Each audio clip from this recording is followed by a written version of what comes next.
Bienvenue, mesdames et messieurs, dans cette émission Perfect Actu. C'est toujours un plaisir de vous savoir très nombreux devant vos postes télévisés en train de suivre les décryptages des grandes questions d'actualité qui sont marquées encore et toujours par cette tentative de coup d'État déjouée le dimanche dernier. Le palais de la Nation avait été pris d'assaut par des gens non contrôlés, porteurs d'armes. Ils ont été maîtrisés par les forces de l'ordre. 4 ont été décédés ou ont trouvé la mort sur les champs. On parle aussi de la résidence de Vital Kamerhe qui a été attaquée. Et d'après la version des faits du porte-parole des FRDC, même les résidences de Jean-Pierre Bemba Gombo, mais aussi celle de la première ministre Judith Toulouk a été visée par ces criminels. Qu'en est-il vraiment? Nous en parlons dans cette émission. Et puis l'élection du bureau définitif de l'Assemblée nationale. D'après Augustin Kabouya qui s'est prononcé ce matin sur Top Congo, une radio de la place, d'ici la fin de cette semaine, cette élection aura bel et bien lieu. Tout est pratiquement déjà mis en place. Les listes ont été réajustées telles que souhaitées par le président de la République. Nous attendons donc qu'on puisse nous fixer la date afin de savoir ce qui sera ou ce qui vont diriger la prochaine Assemblée nationale. Voilà donc les deux sujets qui vont consacrer les menus de cette émission. Et sur ce plateau, je reçois un cadre de l'UDPS, il s'appelle Emmanuel Tshibambe. Bienvenue. Bonjour Hervé Thomas. Comment allez-vous? Dieu nous fait grâce, on est en bonne santé. Dans l'UDPS, ça va? Super bien, à merveille. Très bien, nous sommes aujourd'hui le 21 mai, une année jour pour jour depuis que Mike Mukeba est en détention. Il attend toujours son jugement. Sa requête qui a été introduite à la Cour constitutionnelle n'a jamais trouvé de réponse. Nous sommes toujours dans cet état de droit prôné par l'UDPS où c'est maintenant les humeurs et les caprices des gens qui commencent à diriger l'action de la justice. Bon, de prime abord, je commencerai à saluer mon aîné, Mike Mukeba, un grand frère. Exactement. Avec qui nous partageons de bonnes relations. Un ancien de l'IFACI comme vous. Un ancien de l'IFACI, je l'ai toujours dit. C'est un secret des polichinelles. Ce sont de Mike Mukeba. Ce sont nos aînés, universitaires ou académiques. Ce sont eux qui nous ont donné le goût de faire ce métier de journaliste. Donc nous sommes passés à l'université après eux. Et nous nous sommes retrouvés également dans la profession et puis dans la vie politique. Parce qu'il ne faut pas oublier, il n'est plus journaliste. Exactement. Tout comme moi également. Nous sommes tous vautrés dans la scène politique. Donc on est tous fruits de notre alma mater qui est l'IFACIC. Donc je commencerai d'abord à compatir avec lui et surtout surtout souhaiter des bonnes chances et surtout avoir une pensée pieuse quant à sa situation. C'est vrai, il est en état de détention. La prison n'est pas un lieu d'allégresse. Nous qui avons fait la prison connaissons quand même quelque chose. Je sais qu'est-ce qu'il endure en prison. Je sais qu'il est dans un état... c'est un père de famille, il a ses enfants, je crois ses 2 enfants, avec sa femme, sa charmante épouse Cocotte. Il n'a jamais tari d'éloge. Donc je ne la connais pas de vue, mais de par ses propos lui-même. Donc au finish, vous savez, le chef d'État l'avait dit, vous savez, notre pays, la justice marche en claudiquant. Ça veut dire ça boitille un tout peu. Ça, on doit vraiment en être conscient et reconnaissant. Moi, je demanderais vraiment aux autorités judiciaires de pouvoir pallier à cette situation parce que trop c'en est trop. Comment peut-on décrire une situation des jours, des milliers, des siècles et des siècles? C'est inconcevable. Donc, l'appareil judiciaire vraiment ne marche pas convenablement. Comment quelqu'un peut faire une année? Je me pose également la question. Sans jugement? Sans jugement, sans quoi que ce soit. Et puis, il demande aussi... Il introduit une requête à la Cour constitutionnelle, voilà, pas de réponse. Et j'ai même suivi, il a demandé... Ici, je parle en tant que Congolais. Parce que ça peut aussi m'arriver aujourd'hui, bien demain. Je ne suis pas exempté. Je ne suis pas dédonné de cette situation. Ça peut aussi m'arriver. Donc, je n'aimerais pas que demain, si cela m'arrive, que je sois dans la même situation que Mike Mukeba. Il est inadmissible que quelqu'un soit arrêté, emprisonné. Je dis bien, je place les mots. Parce qu'en français, tout le mot a un sens et un contexte. Exactement. Je dis bien, il est inadmissible. Donc, on ne peut pas admettre que quelqu'un soit incarcéré, un père de famille, un acteur politique, un député, parce qu'il était incarcéré en tant que député provincial, soit incarcéré pendant toute une année. Était d'abord dans des conditions assez floues. Et puis il demande même une liberté provisoire en attendant qu'il soit fixé. Mais toutes ces demandes sont rejetées. Je ne suis pas expert de droit, je ne maîtrise pas vraiment le droit, mais vraiment, pour comprendre tout ça, il ne faut pas seulement faire le droit. Donc nous ne sommes pas dans un état policier, nous sommes dans un état démocratique, nous sommes dans un état de droit que Félix-Antoine Tshisekedi Tshilombo a instauré. Donc ça veut dire que tout doit changer, même la justice. Pourquoi j'implore ça? Je déplore parce que je ne suis pas exonéré moi aussi. Je pourrais me retrouver dans cette situation. Je suis un père de famille avec mes 2 enfants. Et ma femme, je n'aimerais pas demain que je sois dans le même lot que Moukeba. Sur ce, je demanderai vraiment aux autorités judiciaires, en commençant par le président du Conseil supérieur de la magistrature, le président Kamuleta, et tous les autres corps judiciaires, de pouvoir redémarrer cet instrument, cet appareil judiciaire qui marche en claudiquant, je répète. En tout cas, le constat est fait par tous les Congolais, en commençant par le tout premier Congolais qui est le chef de l'État. À plus forte raison, moi. Donc, je pense qu'avec mon cri d'alarme, cela va atteindre acquis de droit et qu'on puisse vraiment redémarrer cette situation et que, pas seulement moi qui m'occupe, j'ai aussi des amis qui sont en prison, qui n'ont jamais été jugés. Il y a même, vous savez, j'ai été rendre visite à un ami en prison au pavillon 8 et au pavillon 2 ou 8, entre 2 ou 8, j'ai oublié. J'ai vu un garçon qui m'a reconnu. Il m'a dit, monsieur Tshibambi, je vous suis très souvent à la télé, c'est pas de prison. Écoutez, moi j'étais incarcéré depuis 2014. On m'a jamais jugé. Depuis 2014. Ils sont nombreux, les gens qui n'ont jamais été jugés. Et puis il m'a dit à l'époque qu'il était mineur. Parce qu'il avait assisté au mouvement de... à l'époque, quand nous étions à l'opposition, il m'a expliqué, j'avais vraiment des larmes aux yeux. Quelqu'un qui a été incarcéré à l'époque mineur, il a connu sa majorité en prison depuis 2014. Il est inadmissible, chères autorités judiciaires, revoyez cette situation, vraiment, ça fait mal. Même vous qui incarcérez les gens en prison, vous n'êtes pas dédonné par la loi. Ça peut aussi vous arriver. Ça peut les arriver. Qui doit impulser les réformes judiciaires? Est-ce le chef de l'État comme magistrat suprême et garant du bon fonctionnement des institutions ou au niveau du Conseil supérieur de la magistrature? Le chef de l'État donne le go. Il donne l'impulsion. C'est acquis de droit. Puisque le chef a constaté que la justice ne marchait pas bien, qu'est-ce qu'il a déjà fait? Je vous donne un exemple. Excusez-moi, je ne suis pas venu relater ma vie. Moi, le chef de l'État m'a nommé administrateur, mandataire à la Société nationale des hydrocarbures. Quand nous avons pris nos fonctions, ça fait une année et quelques mois, nous avons trouvé l'entreprise, vraiment, je ne sais pas comment qualifier. Est-ce qu'il aurait fallu que le chef d'État quitte sa résidence, qu'il vienne encore donner de l'impulsion? Oui, il a donné de l'impulsion, oui. Qu'il vienne encore nous dicter, voilà, il faut faire ceci, il faut faire cela. Non. Pourquoi il nous a nommés, nous? Parce que nous sommes, entre guillemets, ses collaborateurs. Il a confiance en nous. À lui seul, il ne peut pas tout faire. Il a dit, voilà, moi je donne de l'impulsion et je vous place là pour que vous puissiez, sur mes instructions, pour que vous puissiez relever cette entreprise du gouffre auquel il se trouve.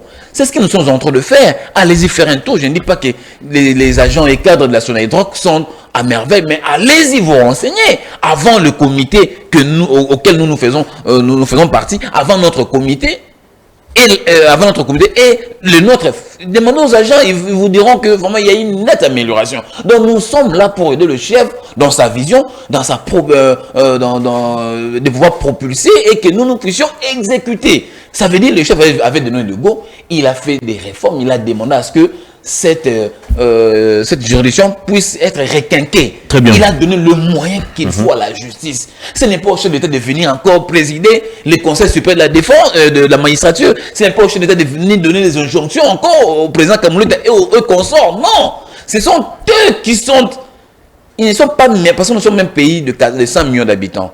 Nous avons des milliers de juristes. Ils ne sont pas meilleurs plus que tous ces juristes. Concrètement, qu'est-ce que le chef leur a donné confiance, c'est à eux. de pouvoir concrétiser la vision du chef de l'État. Puisqu'ils ont abusé de la confiance que le président leur a accordée, qu'est-ce que lui-même, le président, a déjà préconisé ou a déjà pris comme initiative pour sanctionner ces dysfonctionnements? On avait vu Kabila révoquer ici des magistrats, et parmi ces magistrats, certains ont été repris à travers les récentes nominations du chef de l'État. Est-ce qu'on a besoin de redorer l'image ternie de la justice ou on a besoin de l'enfoncer? Non, vous savez, j'aime pas quand vous posez des questions, vous faites des exemples qui ne tiennent pas lieu avec la réalité. Comment ça? Monsieur Kabila avait révoqué des magistrats. Il avait révoqué des magistrats de façon cavalière, raison pour laquelle certains d'entre eux avaient été réhabilités. Donc, ils ont été révoqués pour des faits de corruption. Laissez-moi finir. J'étais dans ce pays. Je connais même quelques magistrats. Je connais même quelques magistrats qui se trouveraient dans cette situation et après ils ont été réhabilités. Donc il ne faut pas donner l'exemple de M. Kabila qui faisait des choses de façon autocratique. Donc on ne peut pas prendre l'exemple. Et puis deuxièmement, vous avez dit qu'ils ont abusé de la confiance. Moi je n'ai pas dit ici que les magistrats ont abusé de la confiance du chef de l'État. Puisqu'ils ne travaillent pas d'après la vision du chef de l'État. C'est en quelque sorte abusé de sa confiance. Moi je me plains. Je ne suis pas le seul Congolais, c'est presque tout le monde qui constate, même le président de la République lui-même l'a constaté. Je ne suis pas le seul Congolais à constater que l'appareil judiciaire de notre pays pose problème. Très bien. Ça pose problème, cher ami. Même moi, j'ai peur. Je peux, même si je ne le souhaite pas, nous sommes des humains, ça peut nous arriver. Je peux commettre une infraction de droit commun, je ne suis pas exonéré par la loi, j'y répondrai. Mais de peur que je me trouve dans des situations comme les Moukébaï et le garçon dont je vous ai parlé tout à l'heure qui a fait 10 ans en prison.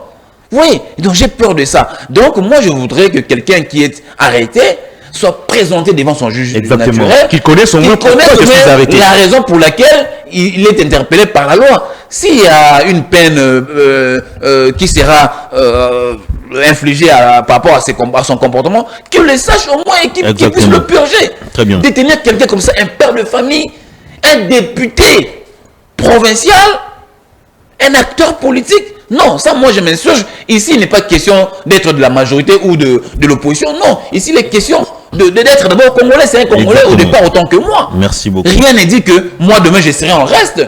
Déjà lorsqu'il y a un exemple patent comme celui-là, ça fait craindre. On est des humains, chers amis.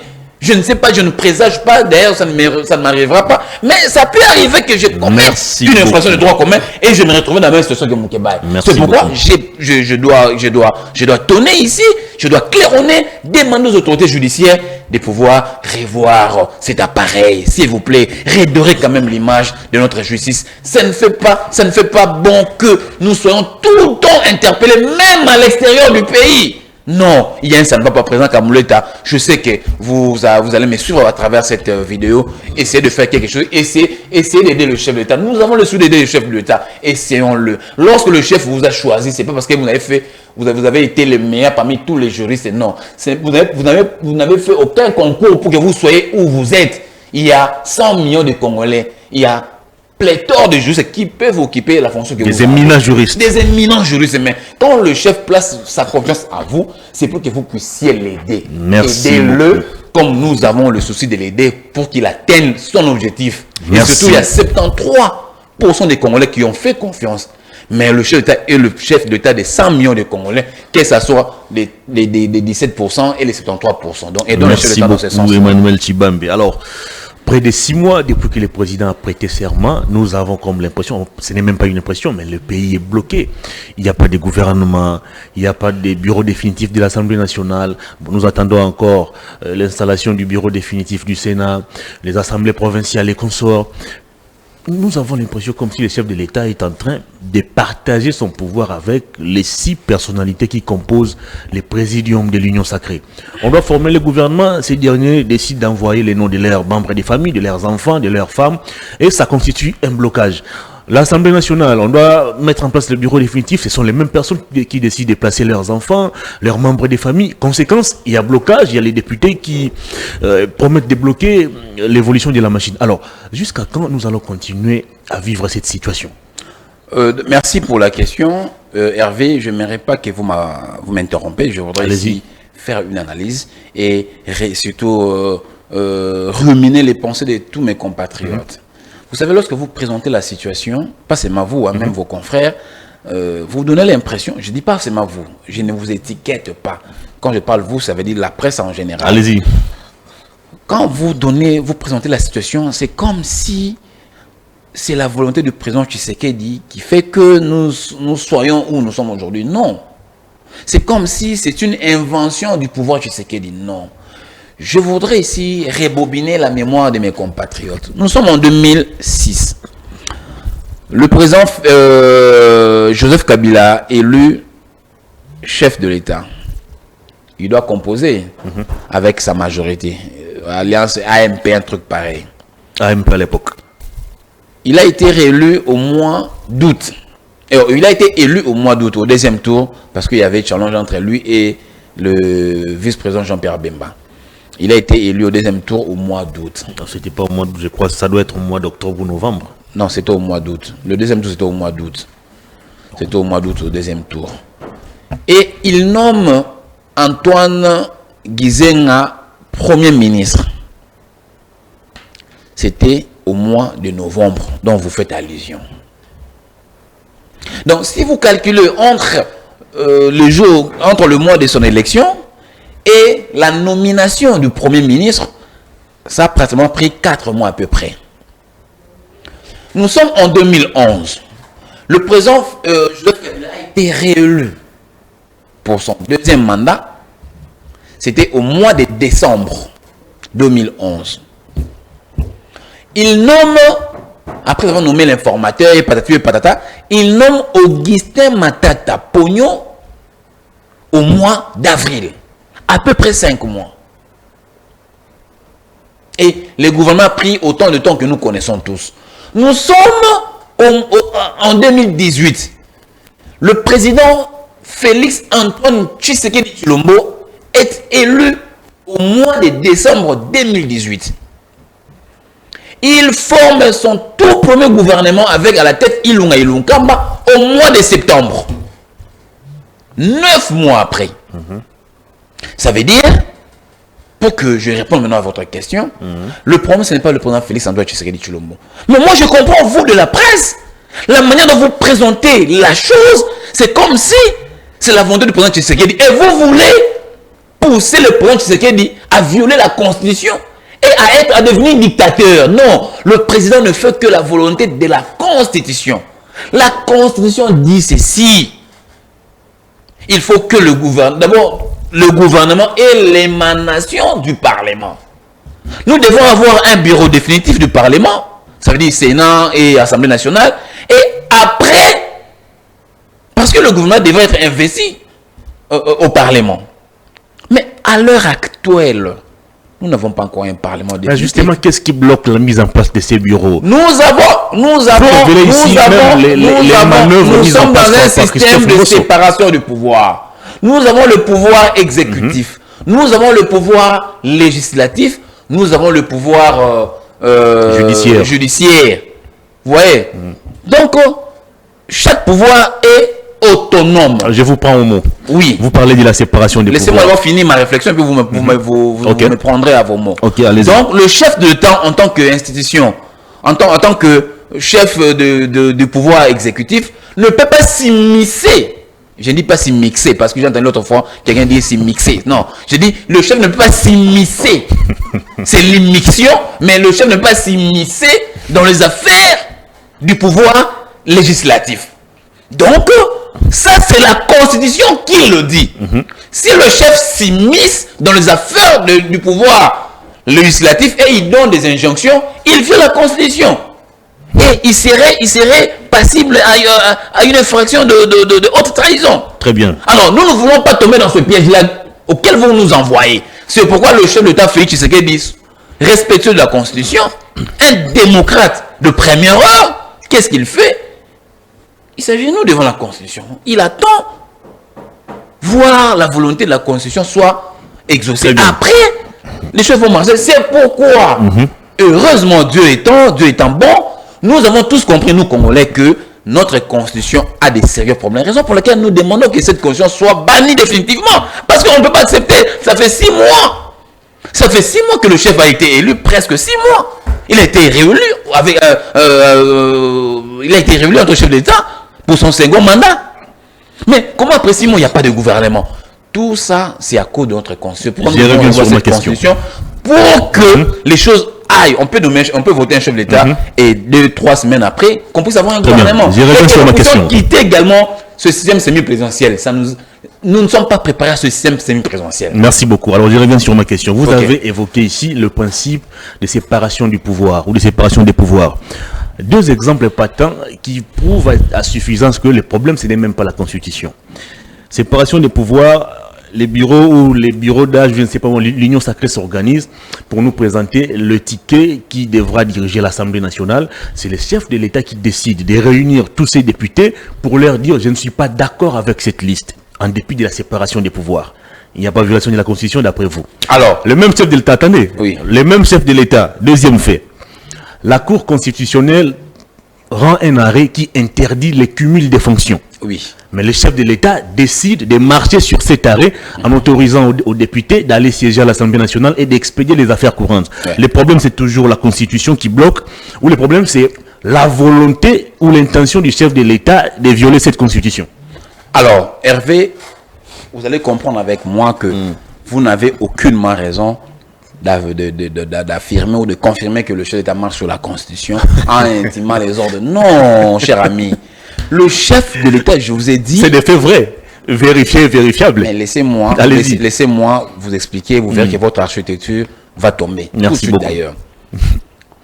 Le chef de l'État est les garants du bon fonctionnement des institutions. Donc, l'institution législative, c'est lui le garant de tout, le garant de bon. On est d'accord. Donc, on n'a pas dit le garant du fonctionnement, non, du bon fonctionnement. On n'a pas dit du fonctionnement, du bon. Il doit y avoir un bon fonctionnement, pas fonctionnement. Alors, qu'est-ce qui se passe? Il constate que il n'y a pas bon fonctionnement. Cette institution, le Parlement fonctionne, mais pas de façon bonne. Il fait ce constat en vertu de quelle loi? Voilà, en vertu de l'article 64 de la Constitution qui lui donne, lui, le pouvoir. Il n'y a que lui, l'article 64 qui lui donne le pouvoir. Disons que vous êtes le garant du bon fonctionnement des institutions. L'article 64 de la Constitution. On peut le lire tous, non? On peut le lire tous. On peut le lire tous. Donc, il est le garant de bon fonctionnement des institutions. Alors, nous avons tous remarqué que le Parlement ne fonctionne pas comme il faut. C'est pourquoi les amis se sont référés autour de l'autorité. Je m'excuse, un lapsus, c'est pas l'article 64, c'est l'article 69. Qu'est-ce qu'il dit l'article 69? Le président de la République est le chef de l'État, il représente la nation et il est le symbole de l'unité nationale. Il veille au respect de la Constitution. Il assure par son arbitrage. Arbitre. Il y a un arbitre qui fait bien. C'est ce qu'il dit là. Il assure par son arbitrage.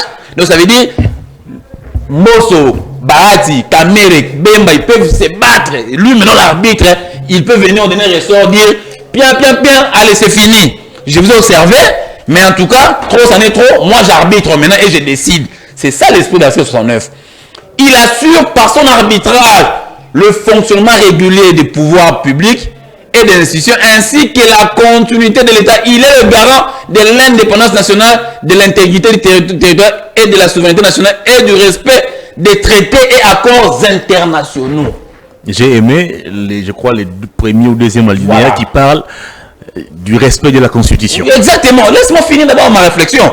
Que je puisse affiner ma réflexion. Donc, vous avez vu, le chef a laissé libre champ aux animateurs. Mais il a vu qu'il y avait trop d'altercations, il y avait trop d'embrouilles, tout ça. Il a dit non, maintenant je peux arbitrer comme me confère le pouvoir dans la Constitution, dans son article 69. C'est ce qu'il a fait. Et puis il n'a même pas donné des injonctions, non.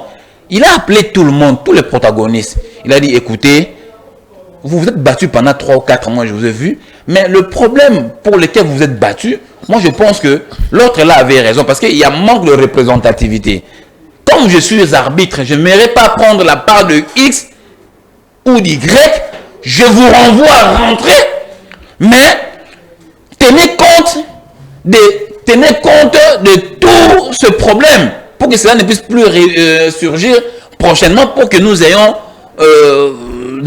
nous ayons un parlement quand même conforme par rapport à la représentativité.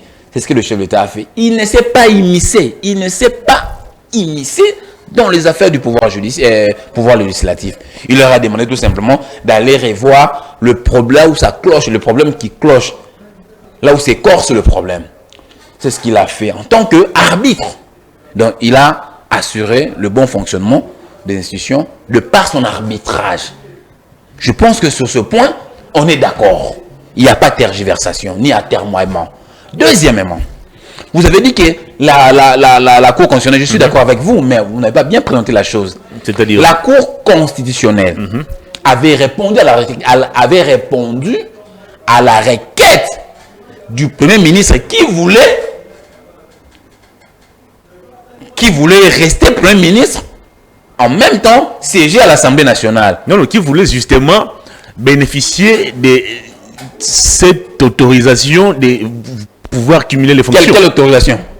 C'est-à-dire qu'il voulait faire le cumul des fonctions. Écoutez, ce n'est pas ça le mot qui convient. Et ce n'est pas ça le mot qui convient. Le Premier ministre voulait rester Premier ministre. Et cette requête a été introduite au nom de l'ensemble du gouvernement. Exactement. Je pense que la réponse de la Cour constitutionnelle a été claire. Mais ce qui s'est passé, le chef de l'État, s'il n'avait pas accepté la démission du Premier ministre, c'est en ce moment-là nous parlerons du cumul de fonctions. C'est en ce moment-là que nous parlerons que le chef a violé la Constitution. Le chef, écoutez, vous savez, le chef de l'État, je vais vous donner un exemple. Est-ce que vous comprenez que dans la Constitution, on donne le pouvoir au chef de l'État de pouvoir nommer à qui il veut? Qui il veut. Le chef de l'État peut dire, à dater d'aujourd'hui, moi je pense que au poste de Premier ministre, je nomme Hervé Itoma. Personne ne dira non. Vous êtes Congolais. Vous avez ce droit. Personne n'est plus Congolais que vous. Il peut dire, moi je veux que ça soit un tel. Hervé Itoma, Emmanuel Chibambe, et patati, et patata. Le chef de l'État avait reçu la démission de Samalou Kondé. En même temps, il a pris acte. Non. On parle français. Il a pris acte de sa démission. Qu'est-ce que veut dire prendre acte de la démission? Je m'explique, mais écoute-moi. Je m'explique. Il a réceptionné la démission et il en a pris acte. Ça veut dire... Mais laissez-moi affiner. J'arrive.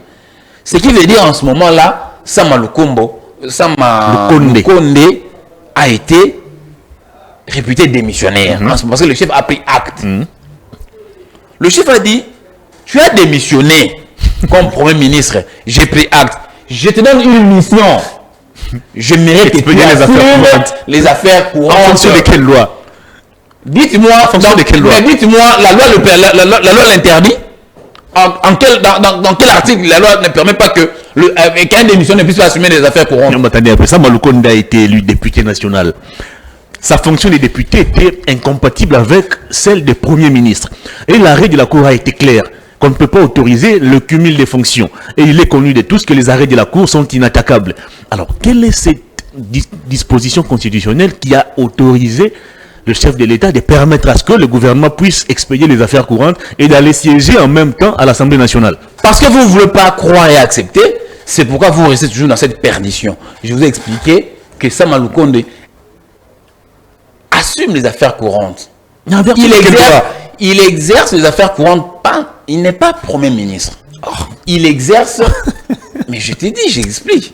Il n'est pas Premier ministre. Alors, il expédie les affaires courantes en qualité de qui? Il expédie les affaires... Le chef lui a demandé d'expédier les affaires courantes en attendant qu'il fasse qu'il y ait passation du pouvoir entre la ministre Judith Toulouka et lui, Samalou Kondé. Alors, il expédie ses affaires courantes en qualité de qui? Mais je vous dis, mais en qualité de la personne choisie par le chef de l'État. Écoutez, le chef de l'État, c'est... L'article 69 nous dit qu'il est le symbole de l'unité nationale. Il est le garant. On est bien d'accord. Tous ces pouvoirs lui conférés par la Constitution, il ne faut pas le voir péter. Donc la Constitution permet au chef de l'État est-ce que vous savez que d'accepter la démission de quelqu'un et de demander à cette personne dites-moi dans quel article de la Constitution qui stipule que la personne démissionnaire ne peut pas assumer les affaires courantes. Il revient plutôt à vous de nous dire... Mais il n'y a pas, ça veut dire que la Constitution ne l'interdit pas. Ne l'interdit pas. Je mets tout juriste et quiconque a défi, même les rédacteurs de cette Constitution, qu'ils viennent en face de moi, qu'ils me disent dans quel article de la Constitution où il est interdit qu'un démissionnaire ne peut pas assumer les affaires courantes. Bref, l'arrêt de la Cour constitutionnelle n'avait aucun effet sur l'arrêt de la Cour constitutionnelle de la République. L'arrêt de la Cour constitutionnelle et judiciaire et surtout d'application. Ça n'est pas sans dire. Ça s'applique où? Ça s'applique où? Parce que les membres du gouvernement continuent est-ce que Sama Lukonde est actuellement Premier ministre? J'ai dit non. Oh, eh bien, il est qui? Non. Parce qu'il continue de siéger encore au Conseil des ministres. J'ai dit ceci. Alors, il va au Conseil des ministres en qualité de qui? Il expédie des affaires courantes. Mais en qualité de qui? Mais je vous explique. Parce qu'il est le Premier ministre d'après vous. Alors, il siège au Conseil des ministres en qualité de qui? Il est en train d'assumer des affaires courantes. Lui et tout son gouvernement. Mais vous ne dites toujours pas en qualité de qui? Mais écoutez... Parce que d'après vous, il n'est plus Premier ministre. Alors, s'il n'est plus Premier ministre, il assume les affaires courantes en qualité de qui? Et puis, il siège au Conseil des ministres en qualité de qui? En qualité d'un expéditeur. Quelqu'un qui est en train d'expédier des affaires courantes. C'est ça sa qualité. En attendant qu'il ait remise et reprise, lui et son prédécesseur. C'est ça la qualité qu'il a actuellement. Il n'est pas Premier ministre. Il expédie tout simplement les affaires courantes. Il serait Premier ministre si le chef de l'État n'avait pas pris acte de sa démission. C'est en ce moment-là que nous parlerons du cumul. Mais il n'y a pas de cumul de fonction. Il n'y a pas de cumul de fonction. Très bien. Alors, on revient sur l'Assemblée nationale, sa mise en place qui continue de poser encore problème. Au niveau de l'Assemblée nationale ou au niveau du bureau d'âge, tout est maintenant question de la volonté ou de la décision du chef de l'État. J'ai suivi Augustin Kabouya ce matin qui nous révèle que dès que le chef de l'État les reçoit et qu'il présente les réajustements qui a été fait, peut-être cette semaine, on aura les élections. Alors, les élections, ce n'est plus une question du bureau d'âge, c'est maintenant les présidents qui commencent à décider sur ça. Non, mais je vous ai dit que tout à l'heure, le chef de l'État avait arbitré au dernier sort. Il a arbitré d'un combat de gladiateurs entre... Il doit décider de la date... Non, laissez-moi finir. De la tenue de l'élection. Il a décidé d'un combat de gladiateurs, des gens qui voulaient tout simplement assouvir à leurs envies. Et lui, il est venu au dernier ressort en tant qu'arbitre et il a donné des consignes. N'est-ce pas? Quitte à maintenant à ces protagonistes de pouvoir rassurer à l'arbitre que non, cette fois-ci on va plus se battre, nous sommes entendus et que prochainement il n'y aura plus encore dégâts, il n'y aura plus bagarre, il n'y aura plus encore contentieux pour que vous veniez encore arbitrer secondairement. C'est pourquoi ils doivent aller faire rapport au chef de l'État par rapport à son arbitrage l'ordre, comme je vous ai dit, et après ils vont organiser les élections. C'est tout à fait judiciaire, c'est tout à fait normal. Alors si le chef de l'État doit réceptionner le rapport, pourquoi il ne décide carrément pas sur le choix des personnalités à désigner pour briguer les différents postes au niveau de l'Assemblée nationale? Parce qu'ici, il s'agit de sa famille politique qui est l'Union sacrée. Et il en est la haute autorité politique, c'est l'autorité des références. Oui. Alors pourquoi il ne peut pas décider lui-même en rapport avec sa vision des choix des animateurs de l'Assemblée nationale, plutôt que de remettre ou de soumettre la question à ces 6 personnalités du présidium qui pratiquement s'entretuent? Parce que le chef de l'État, Félix Antoine Tshisekedi Tshilombo, n'est pas un dictateur, c'est un démocrate. Ce n'est pas parce que vous êtes président de la République d'autorité, vous décrétez que c'est un tel qui devient ceci, un tel non. En fonction de sa vision. Non, en fonction de sa vision, il y aura des personnes qui vont remplir toutes les conditions en fonction de la vision du chef de l'État. C'est ça la différence qui fait entre le président Félix Tshisekedi et ses prédécesseurs. Lui, c'est un démocrate, il ne veut pas intimer des ordres. Vous avez bien dit. Voilà pourquoi il y a aujourd'hui tous ces désordres. Non, il n'y a pas de désordre. C'est un jeu démocratique. Donc, vous dites c'était moi les candidats du président. Vous dites également c'était moi les candidats du président. Vous êtes mal habitué de voir des chefs d'État, des dirigeants. Non, pas on est mal habitué. Non. On a été habitué à voir nous Congolais qui imposaient la discipline. Nous Congolais avions été mal habitués de voir des dirigeants, des présidents qui imposaient leur volonté. C'est pourquoi ce pays se retrouve là où nous sommes aujourd'hui. Qui imposaient leur discipline. Non, ce n'est pas la discipline. Vous voyez le président Joseph Kabila. Avec tout son charisme, vous vous le voyez, lui, il donne son avis, il impose quelqu'un, il impose Minakou et toi, tu viens, tu dis non Minakou. Voilà une preuve de plus que Joseph Kabila c'était un homme qui nous étions dans la dictature. Non, c'est dans ce format-là, j'ai dit oui. Le parti ou les groupements politiques dans ce format-là, j'applaudis, j'ai dit oui parce que nous étions dans la dictature. Mais les choses ont évolué. Nous ne sommes plus dans cet état-là. Nous sommes maintenant dans la démocratie. Tshisekedi Félix a instauré la démocratie où toutes les décisions se prennent par la démocratie. C'est la démocratie qui décide, ce n'est pas un individu ou bien une autorité. Ce n'est pas vous êtes là, Ayatollah ou bien Dalai Lama quelque part, vous intimez l'ordre que je veux que ce soit tel, et ça se fait. Non, chez nous c'est la démocratie qui s'exprime. Ça veut dire, il y a un seul poste, mais vous avez 5 protagonistes. Vous allez vous battre par rapport à vos idées. Et l'idée la meilleure, c'est elle-là qui l'emporte. C'est pourquoi vous avez vu, nous avons organisé le primaire pour départager le président Bosso, le président Bahati et le président Tameri. C'est ça la beauté de la démocratie. C'est pourquoi, je vous dis, le président Tshisekedi ne peut pas lui dire d'autorité que bon, moi j'aimerais que ça soit Chibambe, moi j'aimerais que ça soit tel. Mais pourquoi pas plus que tous les postes reviennent à sa famille politique? Nous ne sommes plus dans cet état de la dictature, nous sommes maintenant dans l'état de la démocratie. Et en démocratie, toutes ces choses sont prohibées. Il y a prohibition totale de ce fait-là, de donner des injonctions. Il y a prohibition. C'est pourquoi vous entendrez longtemps, ça n'arrivera jamais avec Félix Tshisekedi Tshilombo. Ça n'arrivera jamais. Avec lui, c'est la démocratie qui s'exprime. Avec lui, c'est la démocratie. C'est pourquoi nombreux sont là en train de dire et pourquoi les proches de Tshisekedi non, c'est pas parce que vous êtes proche du président Tshisekedi d'autorité, il va vous dire voilà, un tel. Non, allez-y dans votre famille politique. Alors, que chez vous, c'est la démocratie. C'est votre formation politique qui va vous choisir et lui, il sera là pour arbitrer. C'est comme ça. Emmanuel Tshibambe. Oui. La famille politique devra choisir. Oui. Mais le chef de l'État, vous l'avez présenté ici comme gardien du bon fonctionnement des institutions, comme celui qui doit assurer l'arbitrage. Lorsque il faut former le gouvernement, est-ce que les chefs d'un regroupement politique décident d'aligner sur les 3 noms demandés par le Premier ministre, ces derniers décident d'aligner 3 noms de ses membres de famille. Est-ce qu'il n'y a pas lieu que le chef de l'État puisse contourner cela, peut-être recruter quelques agents au niveau des services de renseignement pour aller un peu voir au niveau de ces partis politiques et nous dégager les intelligences dont le chef a besoin?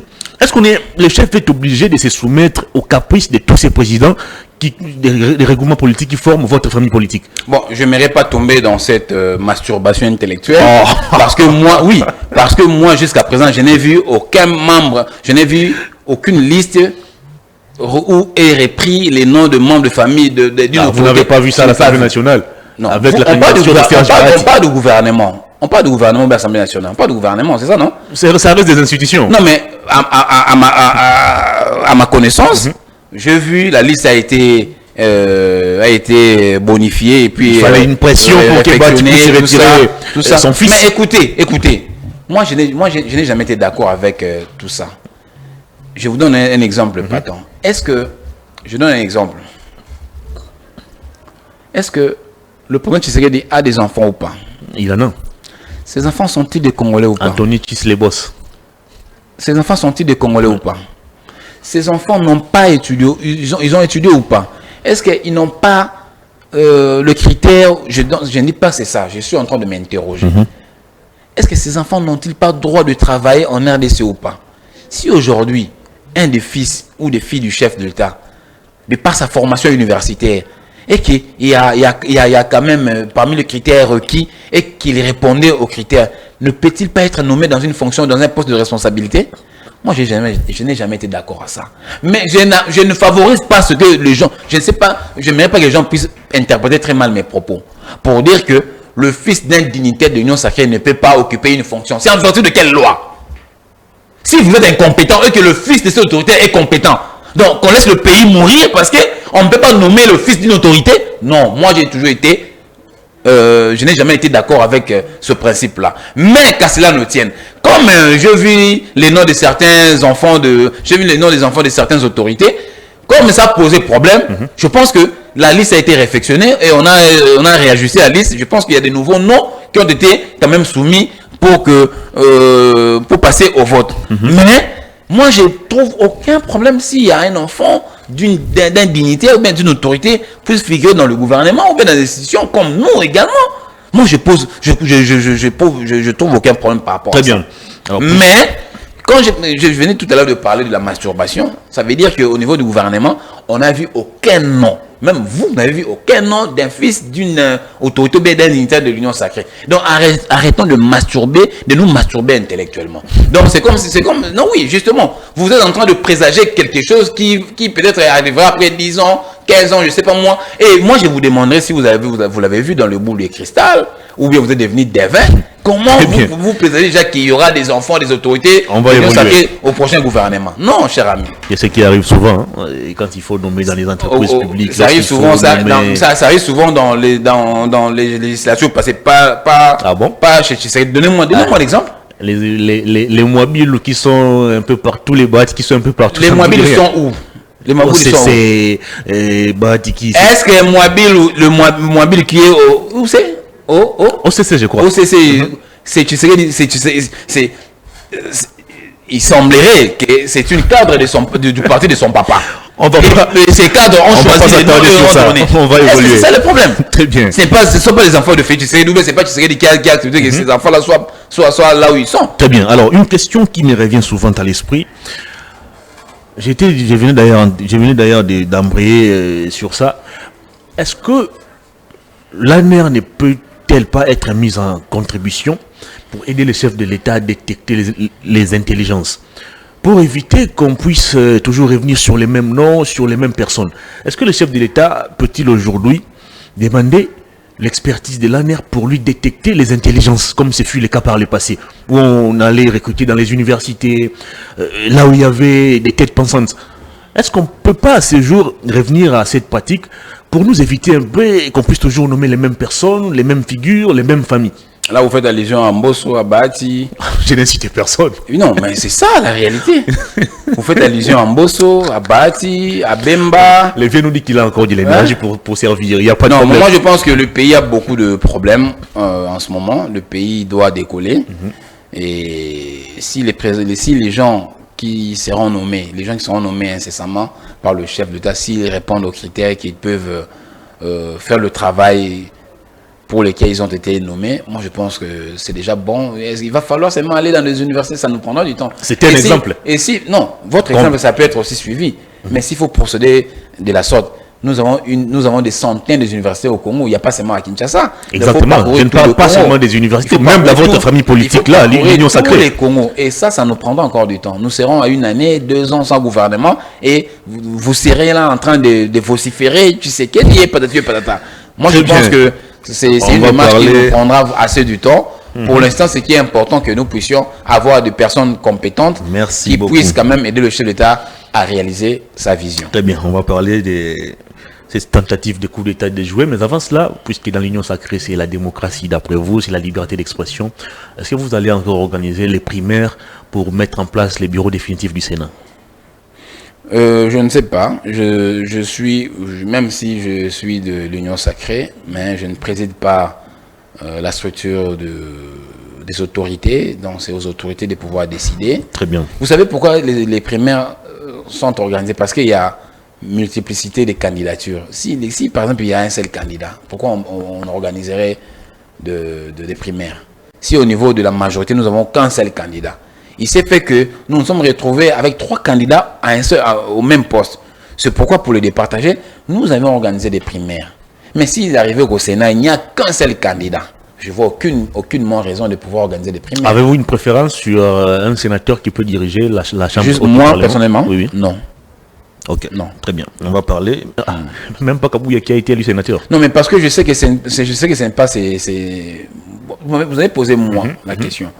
Moi, Tchibambé, je n'aurais pas voulu voir l'honorable Augustin Kabouya diriger le Sénat. Très bien. Moi, j'avais souhaité le voir ailleurs, mais malheureusement, mais ça ne s'est pas réalisé. Mais je ne pense pas, et je ne sais pas, je ne suis pas dans son secret. Je ne sais pas qu'est-ce qu'il pense, mais en tout cas, je ne le vois pas. Je ne sais pas, tout peut changer, hein, en politique, tout est possible. Mais je ne le vois pas avoir ses ambitions. Non, je ne le vois pas. Samuel Konde sera-t-il un bon président du Sénat? Je ne sais pas. Mais mon souhait serait... Son profil comme président du Sénat. Mon souhait au niveau du Sénat, non, il a un profil. Quelqu'un qui a dirigé le gouvernement, il a un profil. Samuel Konde a un profil. Jean-Pierre Bemba a un profil. Bahati Lukoba a un profil. Qui encore? Liaou. Liaou a un profil. Guy Loando. Non, pas Guy Loando. Ah, pourquoi pas lui? Non, mais vous m'avez posé la question, moi. Moi, je vous donne par rapport à ce que moi, je suis un analyste politique. Très bien. Hein? Je ne parle pas à voler bien comme ça. Je suis en train de voir des profils. Hein? Non. Guy Loando a dirigé le ministère de Aménagement du territoire. Bon, je n'ai pas le bilan de ce ministère, mais le profil de diriger le Sénat, j'ai dit non. J'ai mes raisons. Si vous voulez, merci. Je peux vous avancer. Il y a plusieurs figures qui ont le profil, mais moi, je n'aimerais pas voir l'honorable Augustin Kabouya diriger le Sénat. Merci beaucoup, Emmanuel Tibambe. Très bien. Alors, tentative de coup d'État déjouée, 4 assaillants décédés. La résidence de Vital Kamerhe est attaquée. 2 des policiers commis à sa garde décédés sur les champs. Bemba, Madame Judith Toulou Kassoumine a été aussi dans le viseur de ces assaillants. Est-ce qu'on peut parler de quelque chose qui était prémédité? Et s'il faut analyser ou aller encore plus loin, est-ce qu'on peut à ce jour parler de la défaillance de nos services de sécurité qui ont pratiquement laissé plus d'une heure que les palais de la nation soient pris d'assaut par ces assaillants? Comment vous analysez d'une manière globale cette question? D'abord, je commencerai à féliciter nos forces de sécurité, nos FARDC, et pour pour leur professionnalisme, la manière dont ils ont géré la situation et la façon dont ils ont rétabli rapidement la quiétude, tout consort. En tout cas, je donne chapeau bas nos forces de sécurité pour ça. Et en même temps, je compatis vraiment avec toutes les familles déplorées. Surtout, j'ai appris qu'il y aurait 2 gardes. J'ai lu le tweet de Madame Hamida Kamerhe, qui a présenté également ses condoléances, qui a cité, il y a eu 2 gardes, 2 de ces gardes qui ont été tombés lors de ces assauts. Et tous les restes militaires, en fait, au côté du FARDC, il n'y a aucun mort. Exactement. Donc, ça montre que le FARDC ont vraiment joué au professionnalisme. Donc, je prends toutes mes condoléances à ces familles éplorées. Secondairement, je ne pense pas que ça soit une défaillance de la part des forces de sécurité, comme vous l'avez dit. D'autant plus que, vous savez, en matière de sécurité, personne n'est à l'abri. On n'est jamais dans l'absolu. Jamais dans l'absolu. J'aimerais vous donner 2 On peut toujours anticiper. Pour barrer la route, tentative. On peut toujours anticiper. Tout comme on peut être surpris. Exactement. Comme dans de grandes puissances internationales, nous avons vécu. Je vous donne 2 exemples. Nous sommes en 2001 aux États-Unis. Vous voyez les États-Unis, la première puissance mondiale, mais ils ont été surpris des attaques de 2 tours jumelles, World Trade Center avec Ben Laden. C'était en 2001, septembre 2001. 11 septembre. 11 septembre 2001. Ça fait très exactement 23 ans passés. Les États-Unis, avec toute cette fortune sécuritaire, ils n'ont pas pu anticiper ni empêcher que ce désastre se commette en plein New York. Nous sommes en 2015. Vous connaissez l'affaire le frère Kouachi, shérif et ceux qui ont envahi le journal satirique Charlie Hebdo. Exactement. En 2015, je crois. Les 2 frères Kouachi, shérif et Saïd, je crois. Vous avez vu le pays comme la France, parmi les pays mieux sécurisés du monde, mais qui s'était fait prendre par une attaque de 2 individus, les 2 frères Kouachi, qui ont causé la mort aux citoyens français. Et ces 2 individus, ce n'est que 2 jours après que l'armée française a réussi à le supprimer la vie. 2 jours après. Je dis mais 2 jours après que le frère Kouachi ont été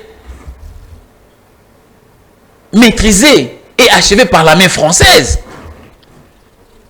Pour vous dire que en matière de sécurité, on n'est jamais à l'absolu. C'est vrai, il faut anticiper. Je pense que c'est l'un des principes de sécurité. Bon, même si je ne suis pas expert en matière, mais je pense qu'on anticipe toujours. Mais si les États-Unis n'ont pas eu à anticiper, si la France n'a pas, les exemples sont légions. Mais je pense que ces deux exemples-là. Mais chez nous, chez nous au Congo, c'est vrai, on se pose la question. Moi également, je suis congolais. Oui, je pose la question, comment est-ce que les gens peuvent investir aussi facilement comme ça le bureau du chef de l'État. Avant même d'arriver au palais de la Nation, d'après ce que les porte-parole des FARDC nous a dit, ils ont d'abord été chez Jean-Pierre Bemba comme VPN de la Défense. Vous savez tout l'arsenal militaire qu'il a. Alors comment les gardes commis à la sécurité de Bemba n'ont pas eu ces réflexes de pouvoir alerter les services qui n'ont il y a des gens suspects. Justement, c'est ça. Ils ont été chez la première ministre. Et puis ils n'ont pas été chez la première ministre. Ils ont visé la première ministre, mais ils n'ont pas été chez la première ministre. C'est selon le porte-parole de FARDC, le général Sylvain. Et puis ils viennent attaquer chez Vital Kamerhe. Et voilà. Donc ils ont été 1 heure d'échange de tirs. Oui. Alors pendant tous ces temps, les services dormaient ou quoi? Non. On ne peut pas dire que le service dormait. Vous savez, vous et moi, c'est à la proximité du palais de la Nation. Vous savez, bon, pas vraiment à proximité. Kamerhe sur l'avenue Roi-Baudouin, si je ne me trompe pas. Et le palais de la Nation, c'est sur l'avenue. Mais c'est pratiquement les mêmes périmètres. C'est le même périmètre, mais c'est quand même un peu distant. Je crois, vous pouvez faire même 20 minutes de marche entre le palais de la Nation et chez M. Vital Kamerhe. En marche, à pied, vous pouvez faire même 20 ou 25 minutes. Alors, près d'1 heure d'échange de tirs. Donc, ça veut dire ceci. Nous ne sommes pas experts en matière sécuritaire. Moi, j'ai eu quand même aussi à contacter certains militaires pour poser, parce qu'on est quand même curieux. Le même dimanche, je me suis rendu dans le périmètre. J'ai aussi tenté, même si je n'ai pas qualité, parce qu'on est congolais, on veut savoir un peu le motif et le mobile de cette attaque. J'ai essayé un peu d'échanger avec certains éléments des FARDC qui m'ont dit, non, monsieur, vous savez, nous y étions au courant.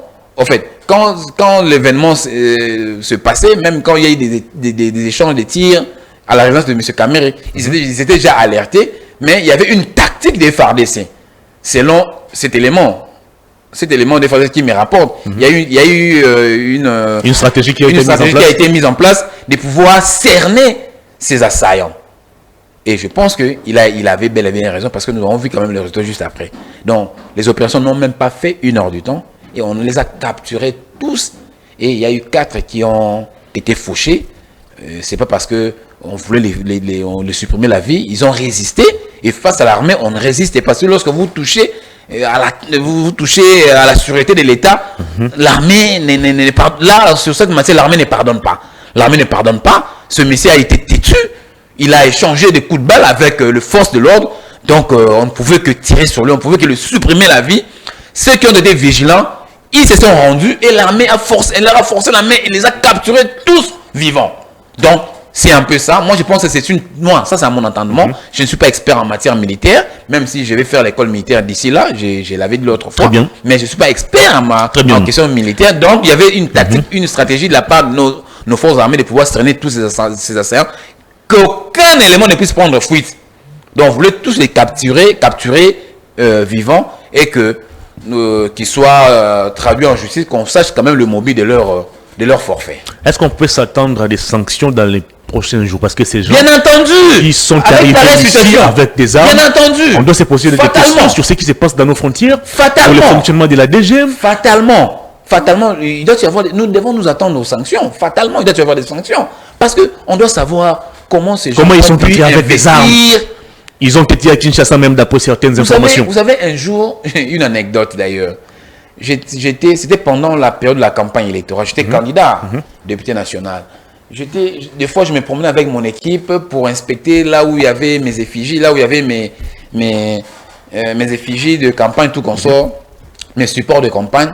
Et j'étais dans un endroit où il fallait quand même creuser, tout ça. Et j'avais la machette et la bêche dans ma voiture. Par mégarde, j'ai oublié de les sortir et les déposer à la maison. Et les soirs vers 18h, je suis rentré, je m'étais rendu quelque part. En rentrant, tellement je prends très souvent la route Mongaliema, il y avait une barrière. J'avais la bêche et la machette dans ma voiture. Qui constituent des armes blanches. Qui constituent des armes blanches. Qui constituent des armes. Et je me trouvais où? Au périmètre non loin de la résidence du chef de l'État. Non loin. En ce moment-là, je suis parmi les suspects. Oui ou non? Et j'ai été appréhendé par les forces.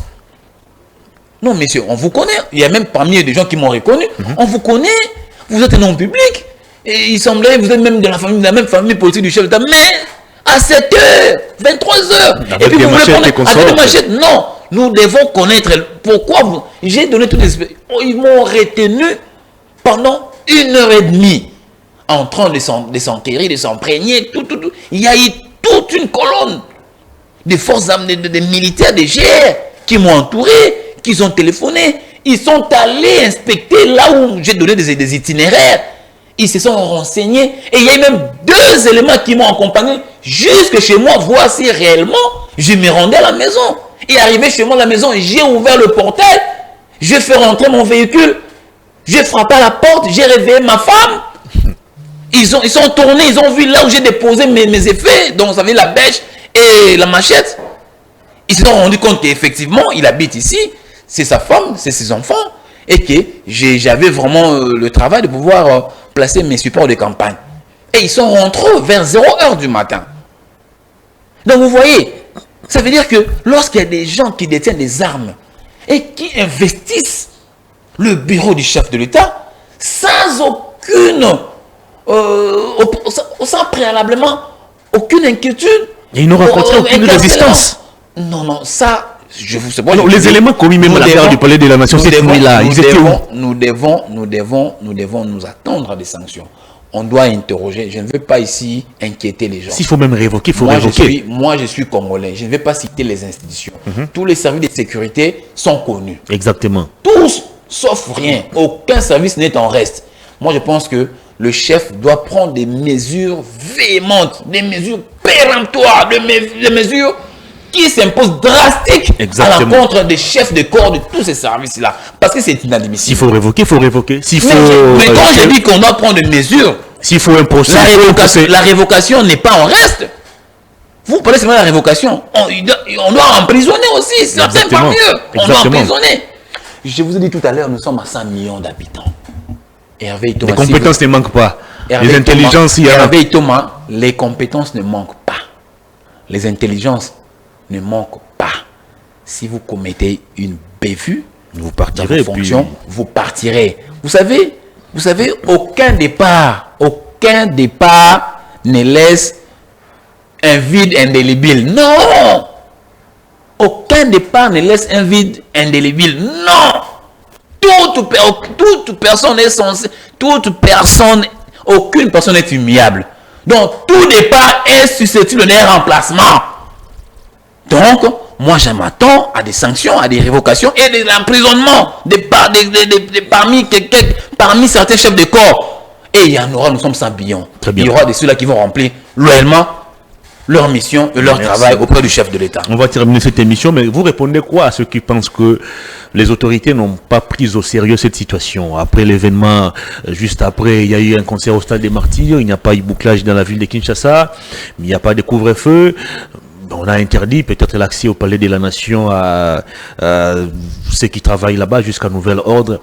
Est-ce que c'est suffisant? Est-ce que la manière dont la question a été traitée, on parle même des conseils de défense qui n'a pas eu lieu, est-ce que la manière dont la question a été traitée, vous pensez que les Congolais ont pris cela ou les autorités l'ont pris vraiment au sérieux? Non, il faut d'abord saluer les autorités, surtout le VPM Peter Kazadi pour la décision qu'il avait prise de pouvoir demander aux Congolais d'évacuer à leurs occupations. Lorsqu'on demande aux Congolais d'évacuer à leurs occupations, les gens qui avaient... Moi d'ailleurs, j'ai organisé une fête de nativité pour mon nouveau-né. J'ai un bébé. Ok, félicitations. Oui, j'ai organisé aussi une réception de nativité à l'occasion de la naissance de ma charmante fillette que j'ai maintenant, Princesse Naël. J'avais aussi lancé des invitations pour que les amis viennent célébrer avec moi ensemble.